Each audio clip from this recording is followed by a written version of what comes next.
הבת שלי בחרדות, כל דבר מקפיץ אותה, מה לעשות, איך לעזור לסווטה. בינתיים היא לא לוקחת שום תרופות פסיכיאטריות, אבל אני נורא מפחדת שחס וחלילה נגיע לשם. מה עושים? עושים!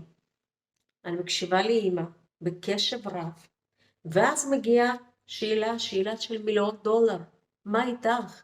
איך את מתפקדת ביום יום? האם את שלווה? האם את רגועה? מה קורה איתך? מה המצב הרגשי שלך?